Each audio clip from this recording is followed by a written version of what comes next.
यह Bible in one year का हिंदी प्रकरण है। 353वां दिन। आपका राजा। सन 2010 में युवराज चार्ल्स एचटीबी में भेंट करने आए। हमारे भविष्य के इंग्लैंड के राजा से मिलना और सिंहासन के वारिस की मेजबानी करना बड़े सम्मान की बात थी। पीढ़ियों से यूनाइटेड किंगडम में राजाओं और रानियों ने शासन किया था और हमारा शाही परिवार हमारे राष्ट्रीय जीवन का एक महत्वपूर्ण हिस्सा है। परंतु बहुत से आधुनिक सम्राटों के पास सीमित शक्ति होती है। इसके विपरीत पुरातन काल में शासन बहुत अधिक व्यापक था और राजा राष्ट्रीय मामलों के सभी पहलुओं के अंतिम अधिकारी थे।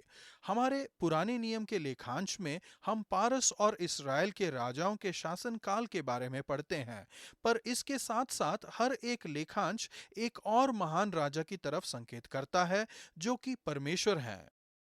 यीशु की शिक्षा का मुख्य विषय परमेश्वर का राज्य था और इसका उल्लेख राज्य की राजनीतिक या भौगोलिक भावना से ही नहीं है, किंतु यह गतिविधि की धारणा भी बताता है। व्यवस्था और राज्य की गतिविधि। परमेश्वर के राज्य का तात्पर्य है परमेश्वर की व्यवस्था और राज्य। भजन संहिता 145 का 1 से 7। आपके राजा की आराधना करिए।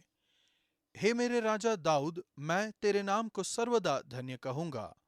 दाऊद पूरे ब्रह्मांड के राजा की आराधना करता है। मैं तेरे नाम को सदा सर्वदा धन्य कहूंगा। और आगे वह कहते हैं कि ऐश्वर्य की महिमा के प्रताप पर और तेरे राज्य के प्रताप की महिमा और तेरा राज्य युगायुग का और तेरी प्रभुता सब पीढ़ियों तक बनी रहेगी।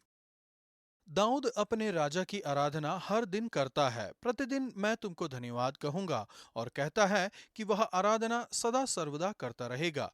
परमेश्वर की बड़ाई अगम है। दाऊद आराधना के गीत लिखता है। मैं तेरे आश्चर्य कर्मों का गीत गाऊंगा। परमेश्वर की महिमा हो उनकी सामर्थ और शासन के लिए और उनकी बड़ी भलाई और धर्म की। भजनों की खुशी और उमंग इन दोनों सत्य से उत्पन्न होती है कि परमेश्वर राजा हैं और परमेश्वर भले हैं और आप उन पर भरोसा रख सकते हैं कि उनका नियंत्रण कायम है। और यह एक बड़ी खुशखबरी है। प्रभु, आप शासन करते हैं। आप पूरी सृष्टि के राजा हैं और आप मेरी आराधना के योग्य हैं। प्रतिदिन मैं आपकी प्रशंसा करूंगा। नया नियम। प्रकाशित वाक्य 11 का 1 से 19। आपके राजा पर भरोसा रखिए। जीवन इतना बड़ा संघर्ष क्यों है? क्यों निर्दोष कष्ट सहते हैं? क्या ये सब ऐसा ही रहेगा? क्या हमारे कष्टों का कोई अंत होगा? क्या कोई आशा है? भविष्य कैसा दिखने वाला है? हमें एक झलक देखने को मिलती है कि हमारा भविष्य कैसा होगा जब यीशु वापस आएंगे और संसार के राज्य परमेश्वर के राज्य में बदल जाएंगे और उनके मसीहा कहेंगे जो अनंत काल तक शासन करेंगे। यीशु परमेश्वर के राज्य की घोषणा करते हुए आए। एक भावना जिसमें यह था, अब है, और एक भावना जिसमें अभी नहीं है। परमेश्वर के राज्य की आज की वास्तविकता को यीशु के उन सब कार्यों से दिखाया गया है जो उन्होंने अपनी सेवकाई में किए। परमेश्वर का शासन और शासनकाल को बुराई के दमन के द्वारा दिखाया गया है। परमेश्वर के राज्य का आरंभ हमें बीमारियों को चंगाई, दुष्ट आत्माओं को निकालना और पापों की क्षमा के द्वारा दिखाया गया है। दूसरी ओर परमेश्वर के राज्य के भविष्य का पहलू यीशु के द्वारा स्पष्ट किया गया। उन्होंने अपने चेलों को प्रार्थना करना सिखाया, आपका राज्य आए, और वो एक फसल के बारे में बताते हैं जो जगत के अंत में है। ऐसा प्रतीत होता है कि हम परमेश्वर के राज्य को पूरी तरह से महसूस नहीं कर पाएंगे जब तक यीशु वापस नहीं आ जाते हैं। प्रकाशित वाक्य से आज का लेखांश यह वर्णन देता है कि क्या होने वाला है। परमेश्वर के राज्य के आने से पहले परमेश्वर के लोग एक ही समय में सताए और बचाए जाएंगे।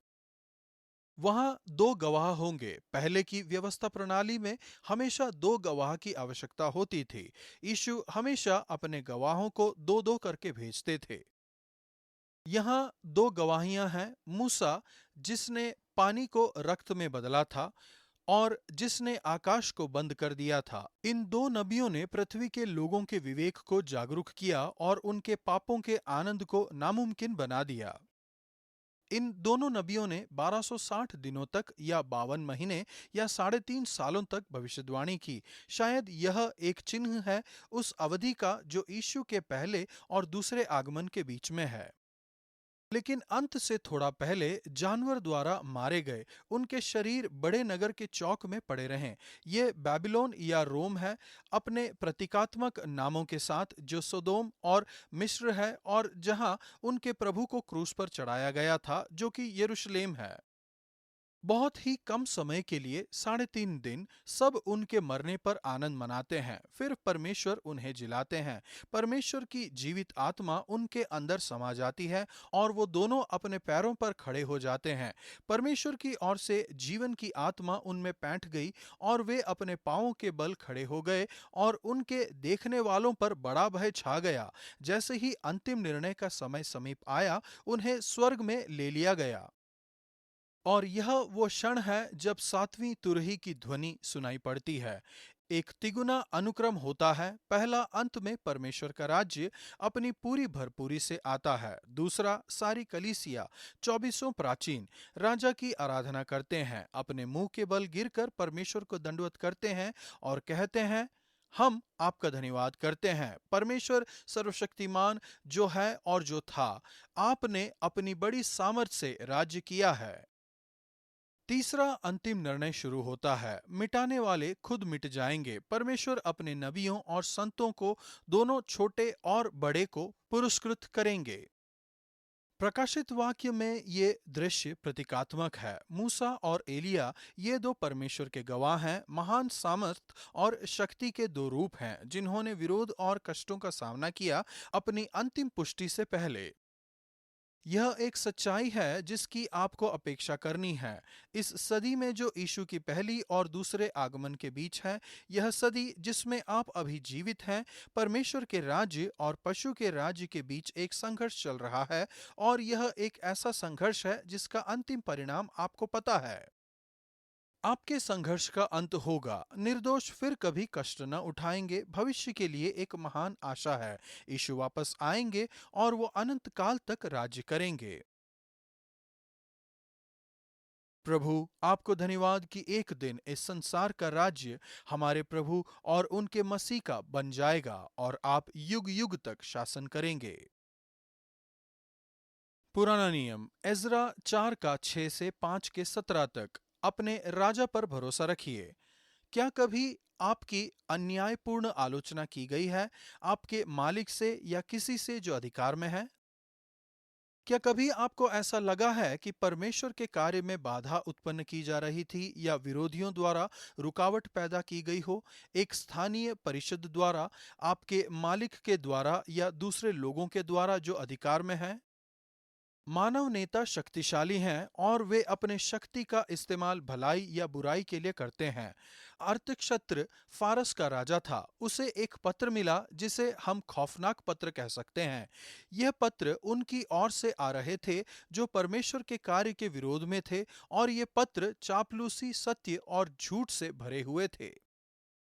उन पत्रों के लिखने वालों ने इस तरह लिखा मानो वे राजा के प्रति बहुत उपयोगी हैं। राजा को यह विवादित राजा को यह विदित हो। इसमें यरूशलेम का वर्णन एक विद्रोही और दुष्ट शहर के रूप में किया गया है। आज की तरह उस वक्त भी धन की शक्ति अपार थी और वो धमकी की वे लोग कर चुंगी और राहदारी फिर न देंगे और अंत में राजाओं की हानि होगी। यह एक जोरदार धमकी थी और यह भी कि राजा का अनादर होगा इस विद्रोही और क्लेशदायी शहर के द्वारा, और इसका परिणाम यह हुआ कि परमेश्वर के भवन का काम जो यरूशलेम में चल रहा था रुक गया। अगर आप इस तरह की शत्रुता की प्राप्त स्थल पर हैं, तो यह एक उत्साह की बात है कि एकमात्र आप ही हैं जिसे आलोचना भरे पत्र मिल रहे हैं, उन लोगों की ओर से जिन्हें आशंका होती है और जो कार्य रुकवाना चाहते हैं। वे हमारे कार्यों को रोक सकते हैं और अस्थायी रूप से कार्य रुक भी जाता है, परंतु हम जानते हैं कि अगर परमेश्वर इस योजना के पीछे हैं, तो अंत में कोई भी सफल नहीं होगा। अंत में ये आलोचना करने वाले सफलता नहीं पाते। एक दूसरा राजा आया और हमें बताया जाता है परमेश्वर की दृष्टि उन पुरनियों पर रही। राजा दारियस के पास एक अच्छा विवरण भेजा गया और उसमें इस्राएल के लिए एक महान राजा का उल्लेख किया गया था जिसने परमेश्वर के भवन को बनाया और पूरा किया था, और इसमें बाबेल के राजा क्रूसू की अनुमति थी। अंत में आप परमेश्वर की व्यवस्था पर भरोसा रख सकते हैं। राजा का मन नालियों के जल की नाई यहोवा के हाथ में रहता है, जिधर वह चाहता है उधर उसको फेर देता है। अपना भरोसा मानव अगुओं पर मत रखिए, बल्कि आप अपने परमेश्वर अपने राजा पर भरोसा रखिए। मानव अगुए आते और जाते रहते हैं, कुछ तो भले होते हैं पर कुछ बुरे, परंतु परमेश्वर ने पूरी तरह से इतिहास को अपने नियंत्रण में रखा हुआ है। प्रभु, धन्यवाद हो कि सारा सच्चा शासन अंत में आप ही की ओर संकेत करता है। आप मेरे परमेश्वर, मेरे राजा हैं। मैं आपके राज्य को अपने समुदाय में, शहर में और राष्ट्र में और बढ़ता हुआ देखूं। आपका राज्य आए। भजन संहिता 145 का 4। आपके कामों की प्रशंसा और आपके पराक्रम के कामों का वर्णन पीढ़ी से पीढ़ी तक होता रहे।